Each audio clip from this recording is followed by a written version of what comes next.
Salve torcedores e torcedoras do Ponto Contra. Este vídeo especificamente é extremamente recomendado para quem gosta de acompanhar o melhor futebol do mundo, das top 5 ligas, né? Não vou excluir o Brasileirão disso, e não tem acompanhado o Campeonato Italiano. É só um resumo da rodada 23, como eu faço semanalmente, ou algumas semanas não, porém esta rodada foi muito completa. Então eu vou tentar poupar algumas palavras para poder ir o mais rápido possível, porque foi absurdo. Eu vou pegar minha mesa tática aqui e o meu celularzinho. E aí a gente vai começar vendo a nossa tabela da rodada 23 do italiano, com o Napoli líder com 54 pontos e Inter em segundo lugar com 51 pontos. A Inter tem um jogo a menos contra a Fiorentina, se ganhar vira líder. Então, líder provisório para o Napoli, tá? Atalanta 47 pontos. São 7 pontos de desvantagem do Napoli.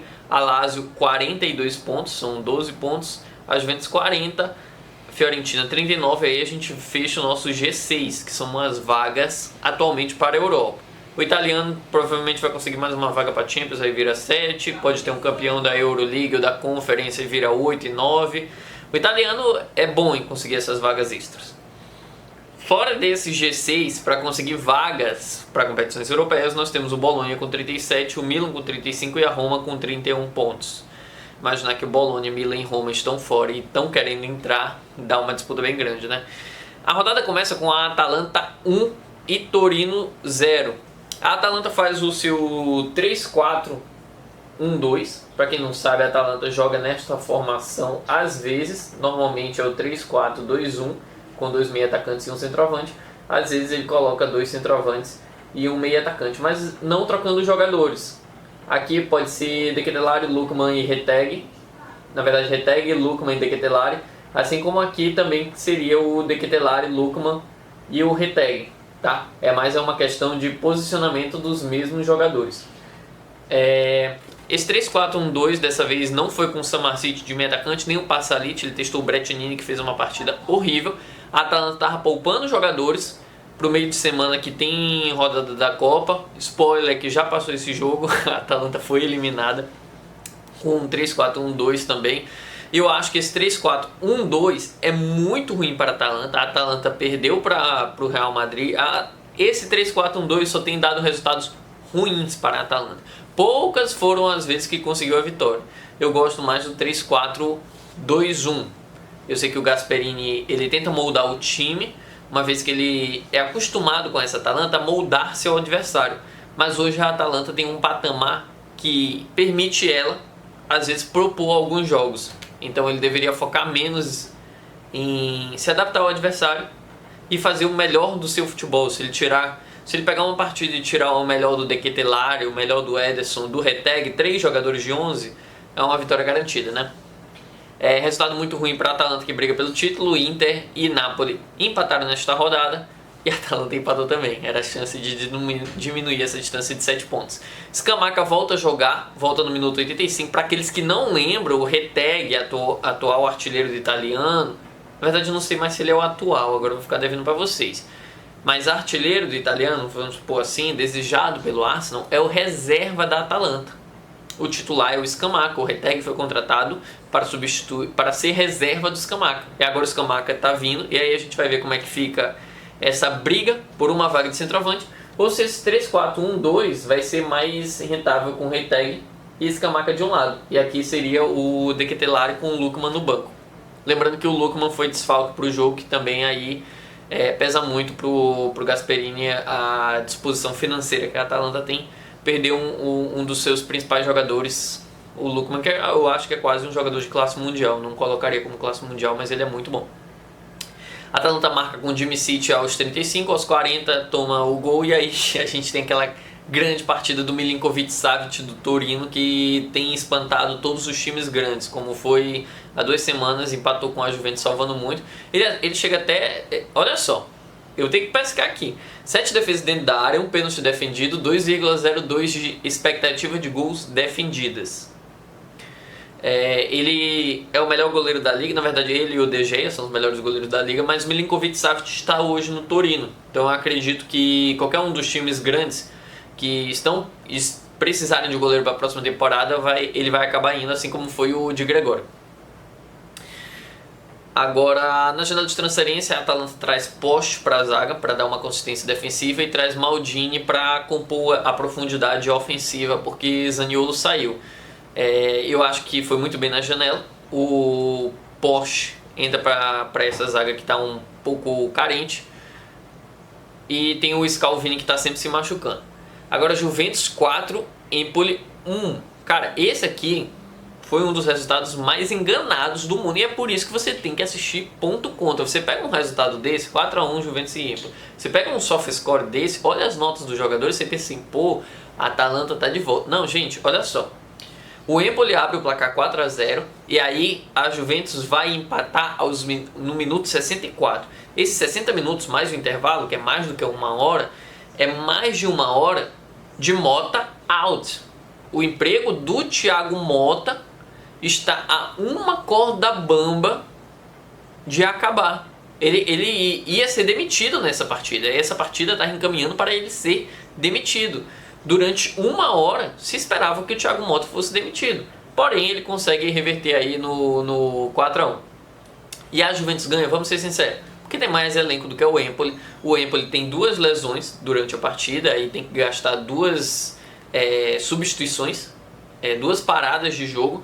E aí o Empoli só pode substituir uma vez, que ele vai substituir no finalzinho quando já está perdendo. Durante o jogo o Empoli também perde um jogador por suspensão. Então você imagina, você é o técnico do Empoli na casa da Juventus, você só pode parar uma vez para substituir, você está com um jogador a menos. Aí foi o desastre do Empoli, mas a partida da Juventus foi desastrosa.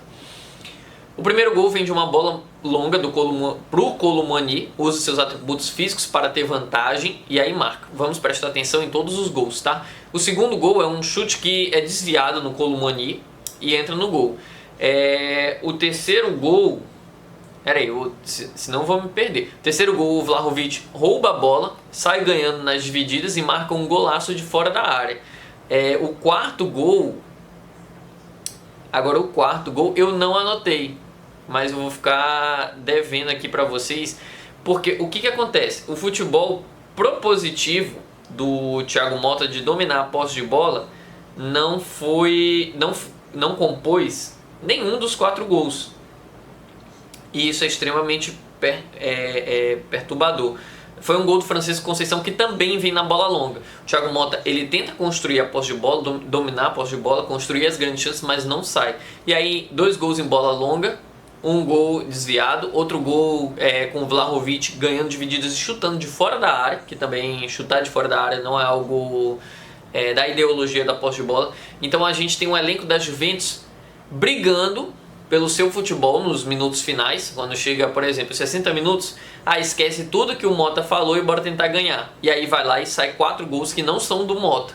Vamos deixar claro que o Mota cada vez mais está perdendo seu futebol, cada vez mais está perdendo seu elenco, e esse elenco da Juventus é muito bom. O Colomani ele faz 2 gols, mas o Vlahovic vai entrar no minuto 64 que sai o gol. Provavelmente o Colomani ia sair por uma partida desastrosa, que não é culpa do Colomani, um centroavante que gosta de sair da área, que tem força, joga muito bem na bola longa. Se o time explorasse mais isso, cara, Conceição, Ildes, Colomani e Vlahovic iriam deitar, mas não é o estilo do Mota.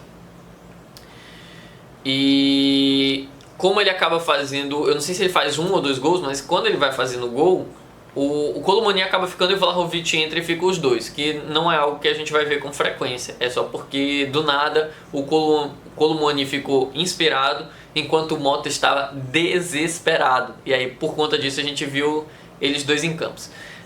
Koopmeiners tira uma nota 8 soft score sem fazer gol e nem assistência.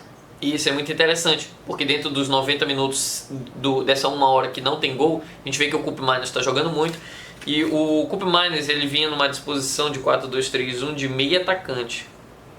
E esse jogo ele foi de volante, que ele fica bem mais à vontade. Por mais que na Atalanta ele tenha sido um meio atacante, ele era um meio atacante aberto aqui numa dupla de meio atacantes, ou ele era um volante. Nesse 4-2-3-1, acredito que a posição de volante que foi que ele jogou se adequa mais a ele. E aí tem um problema, a Juventus tem que ver meio atacantes ou Mota. Mete um 4-3-3 sem meio atacante. divide as responsabilidades de meio campista entre Koop Meiners e Kenan Yildiz e coloca o Douglas Luiz de volante. O elenco da Juventus dá permissão para fazer tudo e ganhar o italiano. É um elenco que eu acho que ele é mais recheado do que o da Inter de Milão, para ser sincero, porque a Inter de Milão é muito presa no 3-5-2, eu já vou chegar lá. Mas esse elenco da Juventus é simplesmente incrível. E quem fez essa janela é simplesmente incrível. E ainda tá vindo mais gente, né? É incrível o trabalho horrível do Thiago Motta. Fiorentina 2, Genova 1. É muito interessante que nessa rodada de italiano o G3 empatou. Atalanta, Inter e Napoli. E a gente vai ver os outros times todos ganhando. Então vai diminuir a distância e pode deixar uma briga pelo título mais aberta aí. Fiorentina faz 2-1, abre o placar com um gol absurdo do Moise Kean. Eu não sei se é o melhor gol do ano, mas é com certeza o gol mais difícil de ser feito neste ano. Vocês olharem, vem uma batida de falta e aí ele ajeita o corpo como quem vai dominar, só que ele só dá uma levantada na bola e aí sobe e aí tira do goleiro e entra no gol. O Genova empata com um gol de bola parada e aí a Fiorentina vai lá e faz 2-1. O time está trazendo o Zaniolo para compor esse ataque. A Fiorentina joga no 4-2-3-1, o Zaniolo deve entrar em uma das pontas. Aqui já tem o Goodson ou o Beltrán. Se não for o Goodson, pode ser o Beltrán de um lado, pode ser o Goodson de um lado, o Zaniolo do outro e o Beltrán aqui e o Moise Kean de centroavante. É um pouco estranho, porque o Beltrán é centroavante, vai jogar de meio atacante, o Goodson é meio atacante, vai jogar de ponta esquerda e o Zaniolo é meio atacante, vai jogar de ponta direita. Mas é um setor ofensivo fisicamente muito forte por conta dessas características, 2 meio atacantes, 2 centroavantes. Pode ser um 4-2-2-2, mas o interessante é deixar Moise Kean centralizado para ele ganhar a primeira bola e criar fácil para os outros. A Fiorentina normalmente tem perdido pontos por não marcar gol, não por uma defesa ruim. Então essa vinda do Fagioli e do Zaniolo, por mais que o Fagioli seja um volante, vai agregar muito nesse setor ofensivo da Fiorentina. Agora Milan 1 e Inter 0. Cara, aqui tem duas histórias para serem contadas, tá? Eu vou começar com a história do Milan. O Milan entregou tudo o que podia, mas tudo que o Milan pode hoje, no nível da Inter de Milão, no nível competitivo, hoje que a Inter respeita mais o Milan, né? Antigamente a Inter entrava já pensando, 3 pontos garantidos. Mas hoje que a Inter respeita mais o Milan, tudo que o Milan pode entregar hoje é um empate de 1-1. E foi o que conseguiu. O mesmo 4-2-3-1, esse 4-2-3-1 vai ficar aqui para sempre, né? O Reinders, ao invés de meio atacante, veio aqui para volante e o Pulisic foi de meio atacante. Partida ruim do Pulisic, partida boa do Reinders, que voltou a marcar finalmente. O Reinders está sendo um dos melhores meio-campistas da temporada nessa disposição de dupla de volantes. E com meio atacante foi um desastre, assim como estava a ser Koop Meiners. E aí a gente já vai falar dos reforços do Milan. O Milan ganha um jogo porque entra com muita vontade de ganhar. Pavlovic e Tomori, 2 zagueiros que talvez o Milan nem quisesse mais, ganharam todas as divididas pelo chão. No alto, Pavlovic parece que ganhou todas, o Tomori não. Mas eles ganharam todas as divididas. E a gente está falando de uma dupla de centroavante de Lautaro Martínez e Marcos Thuram. Uma dupla fisicamente forte e fisicamente ágil, né? Tem uma certa velocidade. São fisicamente perfeitos, né? Lautaro e o Thuram, rápidos, uma mistura de velocidade com força que é muito difícil da gente achar hoje em dia no futebol. E aí o Milan tem que se fechar e acaba tomando um gol. Aí faz um empate de 1-1. Kyle Walker estreou medíocre, mas dentro deste jogo que é grande foi muito bom. Tomori e Pavlovic confirmam ali que podem ser bons zagueiros se entrarem com vontade. E o Reinders vai voltar para volante, então a gente vai ter bons jogos do Reinders. O problema do Pulisic de meio atacante vai ser resolvido com o João Félix, que deve ser o novo meio atacante. Pulisic na direita, Leão na esquerda e o Jiménez, o novo centroavante mexicano. Confesso, do Feyenoord eu não conheço o futebol dele, mas ele vai chegar para ser esse centroavante. Então o Milan conseguiu um bom resultado e daqui para frente é só melhor. Agora a Inter de Milão, com o projeto que tem, o time que tem, o elenco que tem, não se pode ficar brigando por um empate até os 93 minutos, que no detalhe foi um golaço, viu? Vem um cruzamento, o Zalewski mata no peito, ele dá um passe de peito, estilo beat soccer, pro De Vrij, e aí o De Vrij vai lá e marca. Inclusive lá no Instagram do Hernandes o Hernanes postou um vídeo mostrando esse lance e dizendo que ele que ensinou os Zalewski a jogar beach tennis, beach soccer. Caramba, por que eu falei beach tennis? A Inter de Milão, vamos a um problema da Inter de Milão. Qual que é o problema da Inter de Milão? O Inzaghi, ele está muito limitado tecnicamente. Vocês estão vendo, esse aqui é o 3-5-2 da Inter quando o jogo está 0 a 0. Se a Inter estiver ganhando, a gente vai ter esse 3-5-2. Agora, se a Inter estiver perdendo, a gente vai ter esse 3-5-2. Se a Inter estiver goleando ou tomando uma goleada, a gente vai ver esse 3-5-2 aqui. Eu sei que esse 3-5-2 é muito completo, eu concordo. A gente pode levar em consideração a final da Champions contra o Manchester City, que o time defendeu muito bem quando queria defender, atacou muito bem quando queria atacar, e foi uma questão de sorte mesmo a Inter não ter conseguido aquele empate contra o Manchester City. Porém, certos times vão estar preparados para esse 3-5-2, certas vezes esse 3-5-2 não vai funcionar, e aí às vezes, eu não vou nem dizer para sair 3 zagueiros, mas pode entrar um Fratesi ou um Taremi bem aqui, e entrar nesse setor ofensivo, fazer 2 meia atacantes. Peraí, isso aqui tem que ser uma dupla de volante. 2 meia atacantes e um centroavante, ou então 2 centroavantes e um meia atacante. E a Inter tem esse elenco, que no caso seria o Fratesi ou o Taremi entrando aqui, que são reservas de luxo. Eles poderiam ser titulares dentro da Inter. O Fratesi é um jogador com potencial em classe mundial, o Taremi não, mas são 2 jogadores que jogam muito e não são muito bem aproveitados para aumentar a profundidade tática da Inter de Milão. Então, coisas ruins para a Inter, coisas boas pro Milan nesse resultado. Cara, Roma 1, Napoli 1. Imagina só, você é líder provisório do italiano, o time que está atrás de você ganhando 3 pontos toda rodada finalmente empata. Você vai pegar uma Roma com um time misto, porque a Roma vai jogar na Copa. E aí você vai lá e empata. É isso mesmo, o Napoli empatou contra o time misto da Roma. O Napoli hoje, ele precisa decidir se é interessante, com o time titular, abrir logo 2, 3 a 0 ou guardar o resultado de 1 a 0 para tentar poupar o elenco. O Napoli perdeu o Kvaratskhelia, o Napoli já não tinha uma profundidade de elenco. Hoje o Neres, que era reserva, virou o titular. E todo jogo, um dos pontas é substituído por um lateral, porque não tem ponta. O time sonhou com Garnacho, sonhou com Zegrova e trouxe o Okafor, que é reserva do Milan. O Milan hoje é o 8º colocado. Imagina, você é o líder do italiano, brigando para ganhar essa liga, e você vai se reforçar com o reserva do 8º colocado, que é o Milan. Se o Napoli perder, cara, a culpa é dessa janela. Eu sei que o Napoli não está em competição europeia, já foi eliminado da Copa, mas esse elenco é muito curto para o Napoli. O time é muito guerreiro, o time do Conte é muito guerreiro, e ele vai guerrear enquanto estiver perdendo ou empatando. O problema é como ele fica confortável com uma vitória de 1 a 0. Não tem problema ganhar por 1 a 0, nunca vi problema ganhar por 1 a 0, mas é problema sim você passar 90 minutos passando sufoco. Então, cara, resultado ruim para o Napoli, resultado muito bom para a Roma, que tá se reestruturando nessa temporada, e eu quero muito a Roma crescendo para uma vaga de Champions ou algo maior. Detalhe, Paredes quase marcou 2 golaços de falta. E aí chegam os titulares da Roma. A Roma estava jogando sem o Pellegrini, sem o Dovbyk, sem o Saelemaekers, sem o Paredes, sem o Dybala. E aí vão chegando os titulares e aí a Roma consegue o empate, né? Pra gente finalizar, esse aqui vai ser bem rápido porque não tem muita coisa. Cagliari 1, Lazio 2. A Lazio consegue 3 pontos difíceis. A casa do Cagliari é uma casa que dá medo pra Juventus, a Inter, o Napoli. Todo mundo tem medo de enfrentar o Cagliari em casa, né? Tem aquela fala do Paulo Fonseca que ele diz: cara, ganhar do Real Madrid aqui no Bernabéu é mais fácil do que ganhar na casa do Cagliari. E numa mesma semana ele ganhou do Real Madrid no Bernabéu e empatou contra o Cagliari num grande 3 a 3.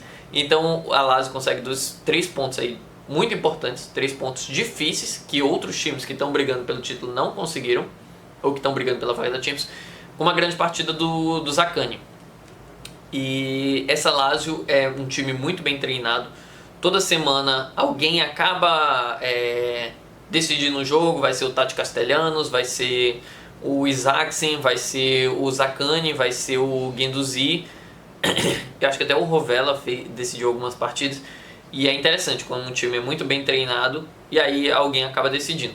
Bom, galera, o vídeo foi esse, espero que vocês tenham gostado. Deixe aí seus comentários sobre essa rodada de italiano, se inscreva no canal para poder acompanhar, que a gente tem as lives também. E valeu, essa moral, torcida. Tchau!